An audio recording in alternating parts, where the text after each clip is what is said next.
Hi everyone. I thought I would do a little talk about citations in APA format, 6th edition.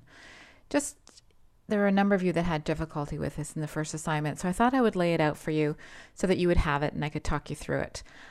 If wanted, I can actually post this page on Moodle and that might help you a little bit too. So just going to talk about citations, how to do a citation within the text of your paper, and that's it. I'm going to talk about paraphrasing, direct quotes, what to do if there's 3 to 5 authors, and what to do if there's more than 6 or more authors. So if you're going to paraphrase a statement, and my statement in the first one is Canada is experiencing nursing shortage. Now, that's my words. However, I got that information from somebody else. So I have to cite that. And there's 2 ways to do that.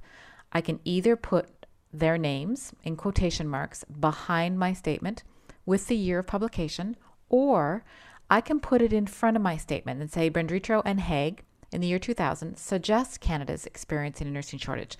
So the difference between the two, if you'll note, is when it's in brackets or parentheses, I use an ampersand between the names. If it's not, you have to actually write out the word and.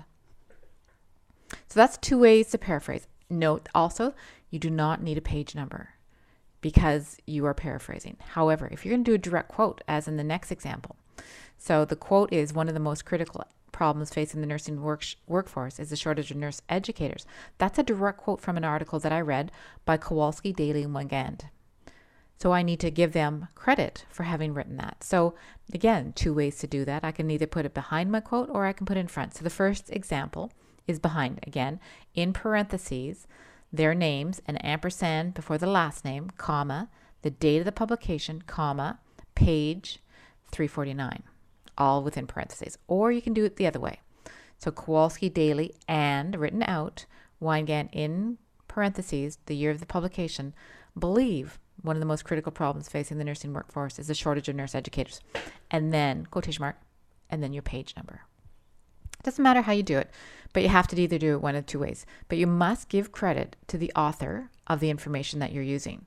Unless it's something that you know for a fact, without you haven't read it anywhere, you have to give credit to whoever wrote it. So perhaps if you have more than 2 authors, what do you do? And actually with the 3 authors, I'll show you. So the first time you use a source, and this is my source, it has 5 authors. I go Burhouse, Donlan, Ulrich, Norman, and Dittrich, and then the brackets. Or if I'm putting it in all in parentheses, instead of the and, it's an ampersand, and then a comma in the year. However, the second time I use the same source, I don't need to put all their names down anymore. All I need to do is put the first author's name, and then ET space AL period, in brackets the year of the publication, or if I'm going to do it in parentheses at the end of my statement, I put the ETAL period, comma, the year of publication. So that's if you have 3 to 5 authors in the source you're using.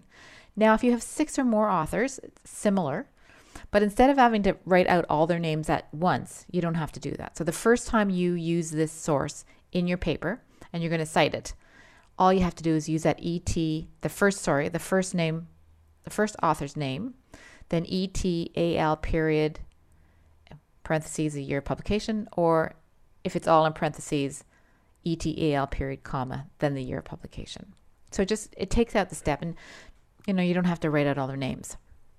Now, in your paper, if you wanted to use more than one source to add strength to your statement, so my first statement of my paper that I wrote that I actually take this information from is Canada's experiencing nursing shortage. Now, I wanted that to be really a strong statement and say not just one person said it, but more than one person said it. So it gives it more credibility. So I used 3 sources who actually said the same thing. Now, you can do that. And when you do that and you want to cite them, you have to put them in alphabetical order.